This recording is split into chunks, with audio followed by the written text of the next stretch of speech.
dal leen ak jàmm ñu xëy tàqañ yéenekaay xëyandoo naka daanaka tey ji naka di talaata gi naka mu des nañ ko méngale ak talaata gu ndeer ndax yéenekaay bëri na xëy nañ dikkaat audience en spécial foofee ca chambre criminelle bu Ndakaaru naka yéenekaay bi ne li war a dox ci diggante Ousmane Sonko Adji Sarr tey ji nag lañ ko war a leeral foofee ca tribunal bu Ndakaaru Libération yéenekaay dikkaat na ci nag te mbirum Sweet Beauté boobee mu xamle naka niki tey ji naka lañ ko war a attewaat nag mystère naka ci autour naka de la présence naka bu Ousmane Sonko naka cité kër googu si jamono ji wërngal nañ ko ñàkk ko ba mu dëgër këkk nag gouverneur bu Ndakaaru naka daal dee tere naka booleem circulation jëm ci ñaari ruu yi yéenekaay bi ne naka procès boobee niki tey ji lañ koy xaaradi yéenekaay bi dikkaat naka ci li war a rek ñu dal dee convoqué ki nga xamante ni moo di Serigne Salif Dia directeur de publication yéenekaay bi di yor yéenekaay bi naka am na lu mu njort noo xamante wax na ko jëmale ko ci magistrat bi njort nañ ne loolee moo tax ñu dal di koy woo Sud Quotidien ci audience spéciale boobee nag la dikkaat naka ci chambre criminelle diggante Ousmane Sonko Adji Sarr naka Sonko face à son destin Sonko nag war a jàkkaarloog ëllëgam niki tey ji Pastef les patriotes naka ñoo nga gën a takku naka ngir rek résister naka jëm ci li nga xamante ni si dañ koo jàpp ne ab jaay doole dëgg lay niro naka Walfadjri yéenekaay ne procès pour viol Sonko naka mu ngay snobé la justice naka ab long feuilleton judiciaire boo xamante ni ñu ngi koy xaarandi ci kanam naka calme précaire moo am ca Ziguinchor naka yéenekaay bi naka nataalu Ousmane Sonko fës lool loxo ba ca da gémmiñ nga mel ni ko xaw a singéem Sud Quotidien di kat ci loolu ne Sonko naka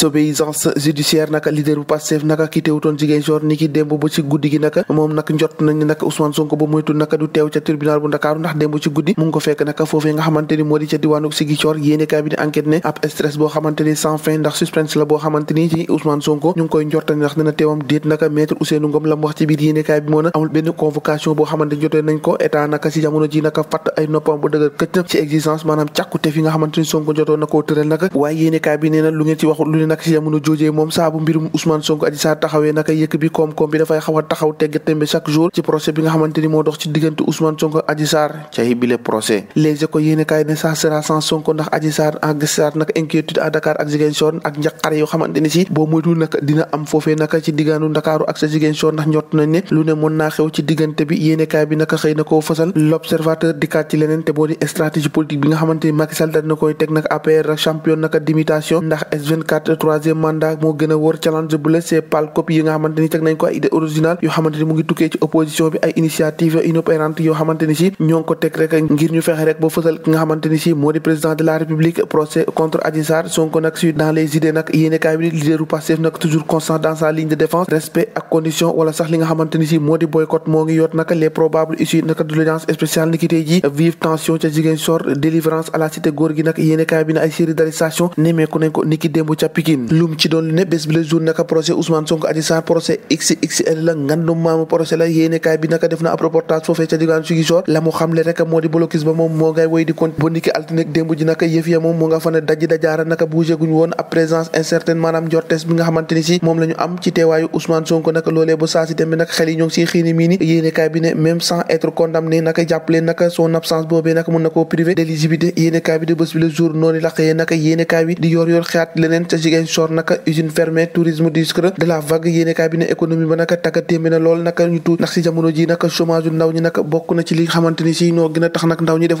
bouclier ngir rek indi kam jàppale si Sonko yéenekaay bi xëy na ko fësal ci yéenekaay bi l'espace naka moom Victorine Ndeye naka bàyyegul Sonko ba léegi moo ngay woy naka di ko yekk lu mel ne xamee ndax du nee na du bàyyi kenn koo xamante ni si dina semer ab diversion waaye itam fexe rek ba dundal li nga xamante ni moo di ay blessure am Casamance naka yéenekaay bi ne nag moo ngi ñuy tàggee chef rebelle di Salif Sadio naka ne dafa dëddu àdduna yéenekaay bi naka dikkaat na ci Amadou Ba bi xamle naka xëyu ndaw ñi naka dal dinaa créé lu tolloo ko 90,000 emplois mu ni lan tàggat yaram Coupe d'Afrique des Nations CAN 2027 naka yéenekaay bi de Sénégal naka déposé candidature am la mu bëgg rek moo di am xememteef ngir organiser loolee nga xamante ni moo di compétition africaine boobee naka ci jamono jojee record yéenekaay ne bulaat ja moom aseegul naka Latoro ak Osimhen naka ndax jàpp na niki démb naka dugalaat na 16e bi am naka foofee naka ca Série A wàllum làmb naka yéenekaay bi naka xëy samp ab laaj ne ana kan rek mooy arrêté ki nga xamante ni moo di Franc 12 combats 12 victoires naka depuis 10 ans moomee déggagul muñal guy gi adversaire bi imposé yéenekaay bi de gis na ne nag fi mu toll nii war na mun a jàkkaarloo guy gi boobu combat la L'Observateur dikkaat ak ñun ci ak lu yéeme foofee ca université Cheikh Anta Diop bu Ndakaaru naka étudiants yi sonn nañu lool ba sax ñu ngay fanaan ca biti waaye itam ca couloir yéenekaay bi ne loolee la ko waral naka moo di ay matt yu bari moo leen gane si naka ba tere leen nelaw te leen ficc may leen jàmm guddi may leen jàmm bëccëg ba tax nag si jamono ji ñu ni tëdd nelaw doon na lu leen jafe cay matt yi ca université kañ la fay jógee ñoo ko déggandoo jàngeen jëf ba ëllëg